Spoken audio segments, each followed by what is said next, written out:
Donald Trump has once again thrown out reporters during this meeting that he was having in public. So he's meeting with Netanyahu, the leader of Israel. The press is in the room and Donald Trump's like, all right, enjoy your lunch. See you later. Get out of here. And then he just kind of abruptly shuts it down. Watch what happens here. Play this clip. Good. Enjoy your lunch. It's a very good group. We've made a lot of progress already. We had about a 5-minute meeting, and we've already settled about 3 of the difficulties. So thank you very much for being here. Thank you, press. Thank you, press. Thank you, press. Thank you, press. Thank you. So then at this meeting with Netanyahu, there was a moment where he was in front of the press before abruptly throwing them out. I'll show you right here. And Donald Trump here basically accepts Putin's lies that Zelensky tried to attack Putin's residence. And as a result, now Russia is saying that it needs to attack on the terroristic state that is Ukraine. I mean, this is clearly a pretext by Putin to escalate the war. And I believe it's being coordinated with Donald Trump as well. But watch, Donald Trump just basically said, look, Putin told me that Zelensky tried to go after him personally, so I believe Putin. Watch this. And again, ask yourself, is this treasonous or traitorous behavior? Just ask yourself. We're only asking questions. You can ask yourself that question. And he's got Netanyahu by his side while he's doing this. This whole image is grotesque. I can't think of people who have done more damage to the world right now than Putin, Trump, and Netanyahu. Anyway, here, play this clip. See you later. I was worried that the alleged strike on Putin's residence could scuttle the peace. Yeah, I don't like it. It's not good. I heard about it this morning. You know who told me about it? President Putin told me about it. Early in the morning, he said he was attacked. It's no good. It's no good. Don't forget, the Tomahawks. I stopped the Tomahawks. I didn't want that. Because we're talking about, it's a delicate period of time. This is not the right time. It's one thing to be offensive, because they were offensive. It's another thing to attack his house. It's not the right time to do any of that. And can't do it. And I learned about it from President Putin today. I was very angry about it. What?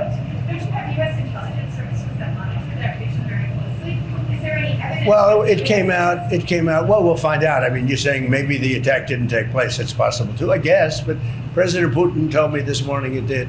One question, Mr. President. Can you explain? Now, a reporter asks, can you say anything more about the explosion in Venezuela that you were talking about? So Trump did some right-wing radio interview where he said, yeah, we basically struck inside Venezuela. No announcement to the public, no address. Are we at war with Venezuela right now? Like, what the hell's going on? And Donald Trump goes, well, this is what he says to the press when they ask him, what do you mean when you say you struck Venezuela inside their territory? Trump goes, it doesn't matter. Well, it doesn't matter, he says. Here, play this clip. Of Hamas. Otherwise, very quickly. Yep. Can you say anything more about the explosion in Venezuela that you mentioned in a radio interview? Did the military do that? Can you share any more details about Well, that? it doesn't matter, but there was a major explosion in the dock area where they load the boats up with drugs.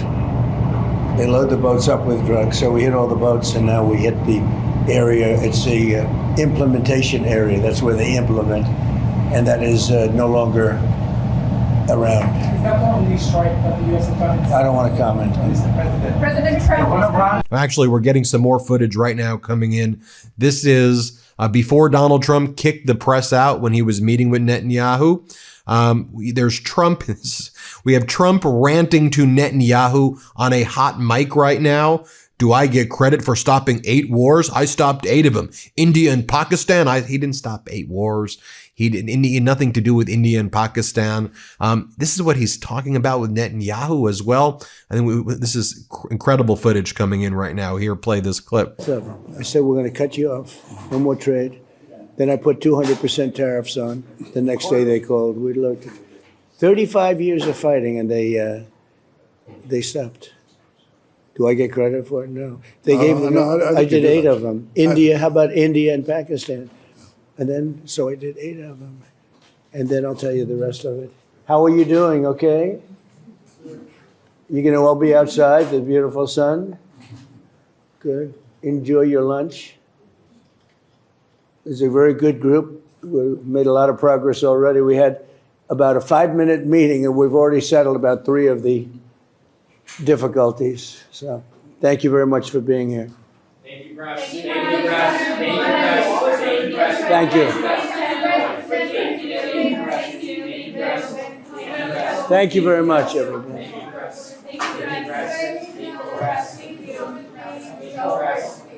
They can't get enough. Well, they can't. But just think so.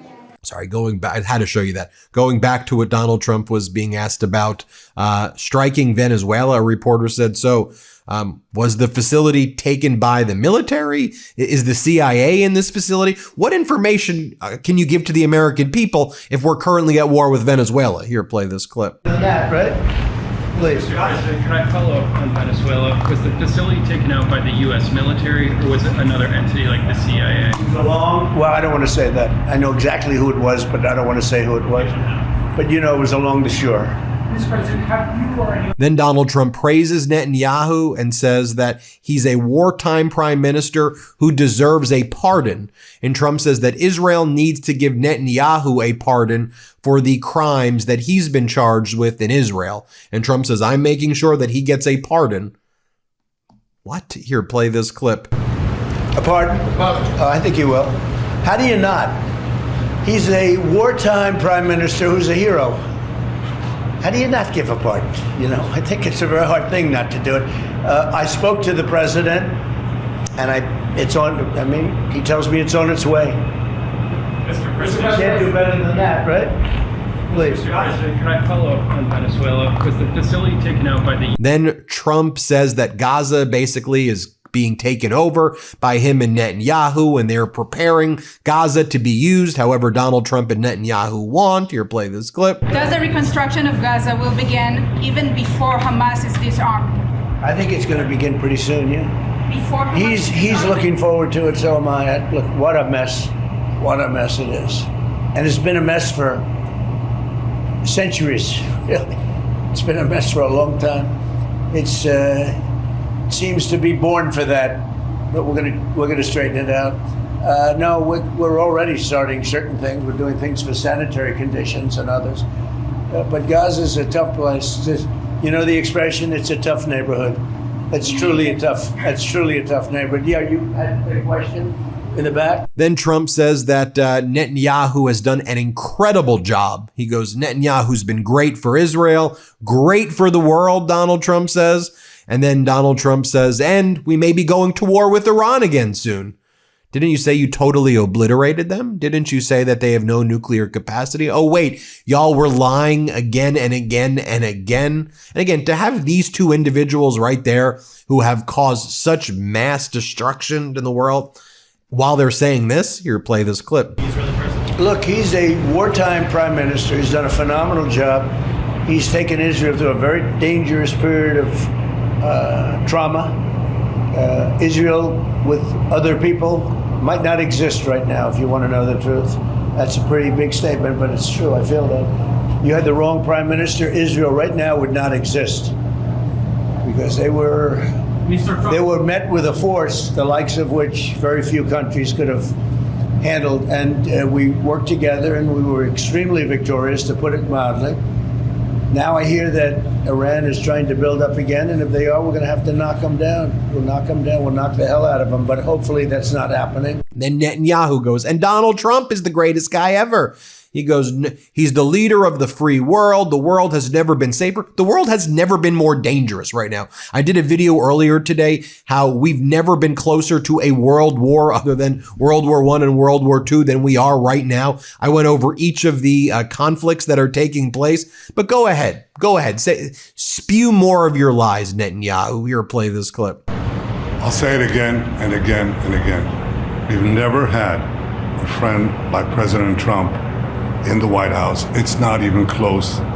And I think you can judge that by not merely by the frequency of our meetings, but by the content and the intensity. I think Israel is very blessed to have President Trump leading the United States, and I'll say leading the free world at this time. I think it's not merely Israel's great fortune, I think it's the world's greatest. Then Trump lies and says that all of the hostages from Israel have been released by Trump.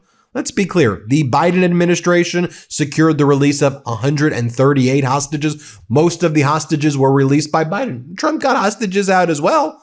But why do you have to lie about like literally everything? Here, play this clip. Every hostage just about that's been released was released because of me, Steve Witkoff, Jared Kushner, my whole team, Marco Rubio, Pete Hegseth. They were all released because of us.